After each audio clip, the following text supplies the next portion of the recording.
Hi there, this is John Sane from a freezing Cape Town. So glad to be adding some value to Adapt Inspire. So grateful to be able to share my thoughts and my thinking around inspiration for such an amazing brand. As I said, my name is John Sane. I'll be adding some videos as we go along to help people think differently about approaching the idea of inspiration, the idea of motivation, and pretty much the idea of self-motivation and self-inspiration. And that's really where the trick is what are the tools that we could be using around this process?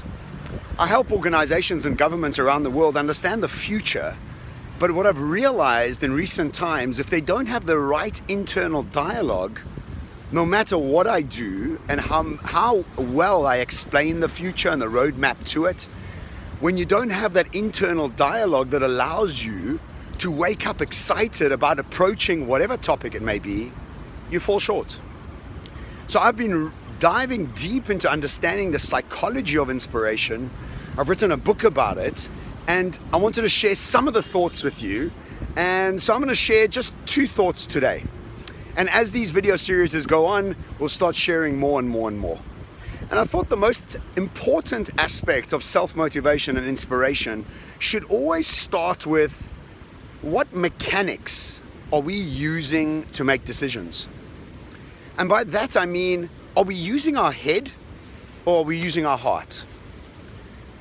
So the trick here is that we have been taught through education, through schooling, through society, is that what we need to do is make logical decisions that have a roadmap of debits and credits, of trying to find any potholes to miss.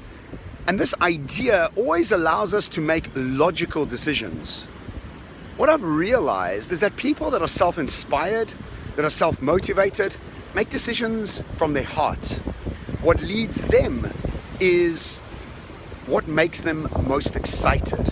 You see, when you're excited, you're automatically inspired. When you're excited, you're automatically energized. And so when you follow what makes you most excited, this ability to be continuously energized is triggered. So what I've been doing over the last few years since I've discovered this is really get to grips of what it is that actually makes me excited. And asking that question is the beginning of allowing the new mechanics of making a decision through inspiration rather than logic. Now, I'm not saying get rid of logic totally, but the main deciding factor for me personally is what makes me most excited. How do I follow that excitement? And from minute by minute, I need to be asking that question of myself is, if this makes me excited, I'm going to move towards it. If this doesn't make me excited, I'm not going to move towards it. So the question first we need to ask is, what makes us most excited in life? And health and vitality and the ability to live on purpose is by far the most exciting thing once we've discovered it and once we start following it. The second thing I want to talk about is this idea that our rituals create our habits and our habits create our behavior. You see, we are all human beings made up of a mind, and this mind is made up of a personality.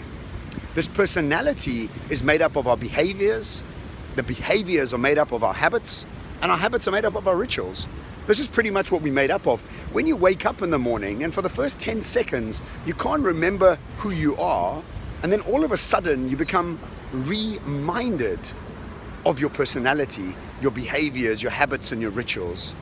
So in order to stay on track and in order to stay on the excitement mark, what I would suggest you do, and this is something I've been doing quite a lot of, is breaking down the rituals that we have inside our minds, the rituals we have in our physical daily activity, and we understand what these rituals are and which rituals make us excited and which rituals put our energy down. And then these rituals, what we can do is start changing them slowly, one by one, replacing them with rituals that make us more excited and more energized and lead us to self-inspiration. So what I've done is I've got some physical rituals, waking up at a certain time, eating a certain type of food, and creating and making sure which rituals energize me and which rituals don't. And then I've got mental rituals that I've been writing down and understanding what makes my mind tick and happy and what doesn't. And then the trick is to just replace these rituals, and slowly but surely these rituals become habits, these habits become behaviors, and slowly but surely we start changing our personality.